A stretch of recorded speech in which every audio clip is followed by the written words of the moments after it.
Hello everybody, Gisele Grenier here. Well, we've done it. We've finished we're almost finished the foundation part of the Color Mixing Course and Challenge. It has been quite the ride.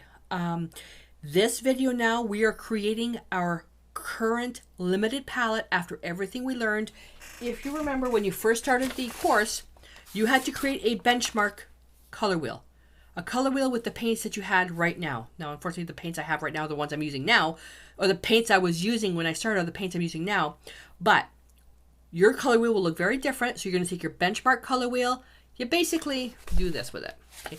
You're going to create a brand new color wheel now with everything that you've learned, any new paints that you've picked up. Basically, we're going to make our choices now. What you're going to do is you're going to choose your 2 blues, 2 reds, 2 yellows, and your earth tones for your limited palette. Your limited palette must consist of a blue that leans towards green, a blue that leans towards violet, a red that leans towards violet, a red that leans towards orange, a yellow that leans towards orange, a yellow that leans towards green, and then what I have is I have a light, medium, and dark earth tone, but I made a mistake. These are the Traditions colors I'm using. I'm going to go through them, but I made a mistake on one. Phthalo blue, ultramarine blue, permanent alizarin crimson, naphtha red light, Hansa yellow medium, Hansa yellow light, yellow oxide, burnt sienna, raw umber, and titanium white. Raw umber is not part of my limited palette. It's in my extended palette. I made a mistake. I was just getting a little excited going through all the paints. So that's why I put an XXX here. This is what my limited palette is. Okay, that's it. I don't even need anything else. This is all I need. So you're going to choose your 2 blues, 2 reds, 2 yellows, and then your light and medium to medium dark earth tone. No black, but you will have white. We're going to rebuild our color wheel now. So we're going to we can start wherever we want. Let's start, I don't know, we'll start over here. So our blue that leans towards green is, for me, is a phthalo blue. And I'll put it right here.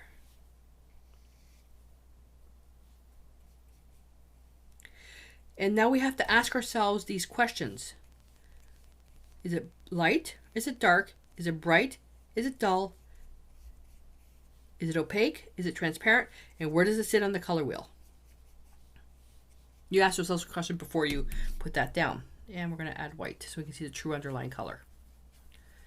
By adding white to see the true underlying color, you really get to see if it's intense or if it's dull. We know with phthalo blue, it's intense. It is transparent. It is dark. And where it sits in the color wheel, it's blue that leans towards green. And you repeat that exercise for the rest of the colors. So we have ultramarine blue. Let's put, oh darn, I did this one wrong. Let's put ultramarine blue here.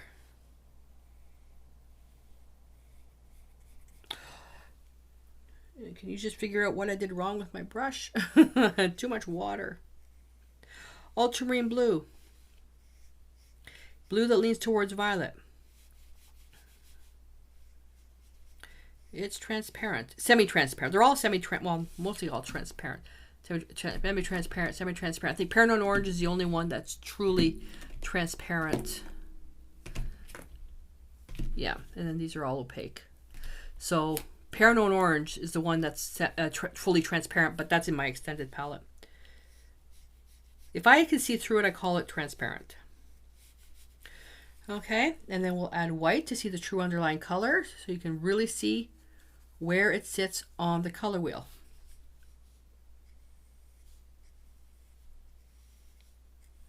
And a color wheel using square grids is not a true color wheel. Because it's easier for me to put things in its place. So when you take your blue that leans towards violet, ask yourself, is it dull? Is it bright? Is it light? Is it dark? Where does it sit in the color wheel? Is it transparent and is it opaque? That's going to help you choose your colors. So my red that leans towards violet is permanent alizarin crimson. I'll put that right here.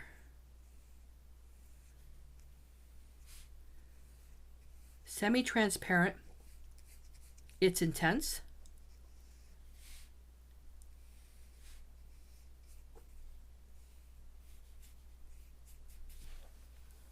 add some white, see the true underlying color. And it's not a true permanent alizarin crimson, because true permanent alizarin crimson, or sorry, true alizarin crimson fades quickly over time. And we're going to go over the properties at the very end, because we're going to read the labels on the bottles. And don't feel bad if you don't remember what all the properties are. I don't remember what they all are. Like the chroma level and the value level. Pfft, I don't remember what I look at the paint. Naphthol red light, my red that leans towards orange. Because the colors will look different, especially where they sit on the color wheel, depending on the lighting that you're working with. Painting is hard enough as it is. The labeling just makes it easier. Add white to see the true underlying color. And I say that over and over and over again, so you get it ingrained into your brain what to do.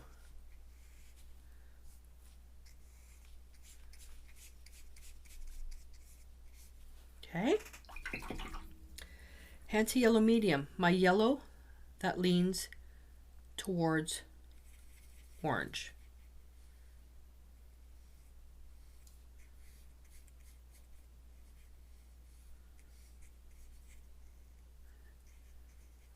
There's a piece of fluff on there.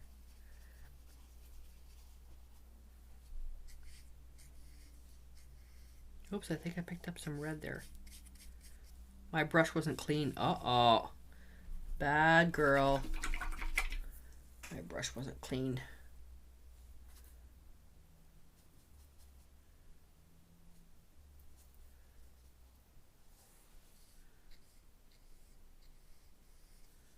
Make sure you clean your brush when doing your formal charts. And then we have Handsy yellow light, which is yellow that leans towards green.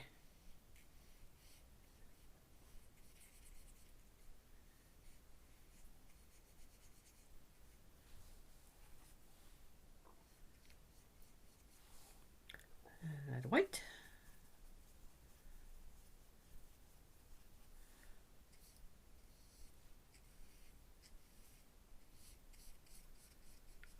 All right. That's a pretty sad looking color chart, isn't it? Then with that, we have our yellow oxide, which is our neutral, our one neutral.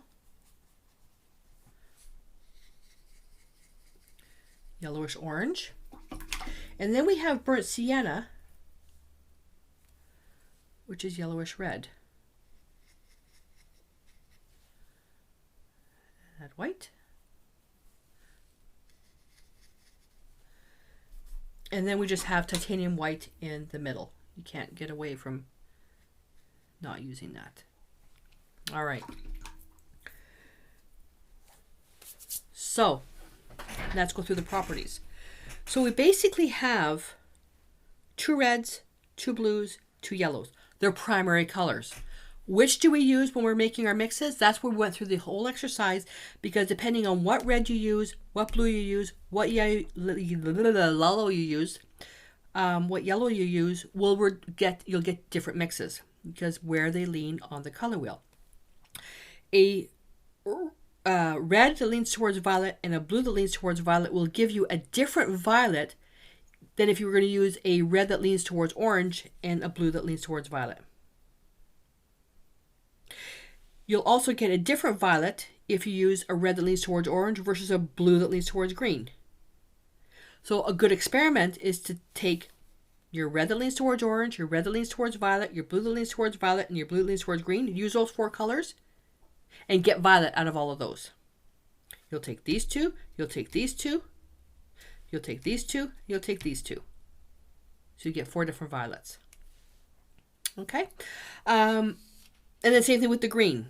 You know, take these two and these two, then take these two and these two to get different greens, and then take these two and these two, and then these two and these two to get different oranges.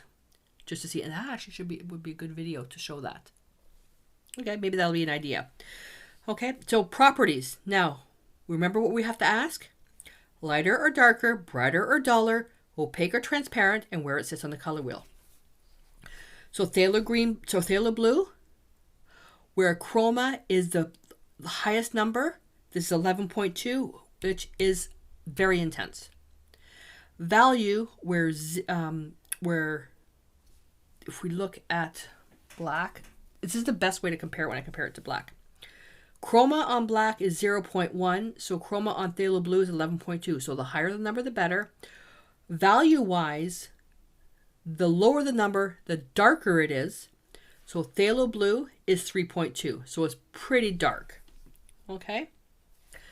Where we take a look at ultramarine blue, where it's 12.8 on the intensity scale, so it's more saturated than phthalo blue, and it's darker than phthalo blue because it's only a 2.1 on the value scale.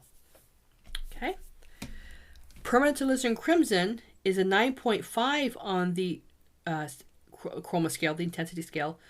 Value is 3.9, where naphtha red light is 14.2. I think it's the brightest out of all the colors I have. Nope, Paranoid Orange is the brightest, the most intense. It's the most saturated, it's 14.2, and the value is only 4.4. I'm just going through these. I did these, I think, in most of the videos. Hansa Yellow Medium is 13.7, where Hansa Yellow Light is 12.6. And on the value scale, Hansa Yellow Medium is 7.9, and Hansa Yellow Light is 8.3. So Hansa Yellow Light is lighter in value than Hansa Yellow Medium. And then we have yellow oxide and burnt sienna. Yellow oxide is 7.7 on the saturation scale, and the value is 6.1. So it's right about in the middle, where burnt sienna is 5 on the saturation scale and 3.4 on the value scale. Then if we use white and black, black we don't use, I'll use black for comparison. White has no saturation, and neither does black because it's not color. But on the value scale, black is 1 and white is 10. When I do my values, I use opposite numbers, but that doesn't matter. Okay, so this is the color palette that I'm using for my limited palette. If I didn't have any other colors in the world, I can only have a limited palette, these are the colors that I would use. They are primary colors, and then I have my 2 earth tones and then white. With these colors, I can make anything. I could even get rid of burnt sienna if I wanted to, and yellow oxide. But I would have to do so much mixing with the primary colors just to get it right. For me, it's not worth it. Okay? So what I want you to do now is I want you to create your current limited palette. Your 2 reds, your 2 blues, your 2 yellows, and whatever earth tones you want to choose. Do not choose more than 3. 2 is better. Okay, because anything more goes into your extended palette. And we're going to cover that off in the next lesson. So I want you to post any questions you want, but I want you to post a picture of your chart with the brand, paint numbers, and the pigment numbers if possible, alongside with your picture. If you're watching this from YouTube, you need to go to the description below, click the link to the community to post your pictures over there. If you're already not a member of the community, just join the community, and I do my approvals once a day. Alrighty, so in the next video, we're going to discuss what do we need to put in our extended palette, and are the colors really worth it? So until I see you in that video, stay inspired.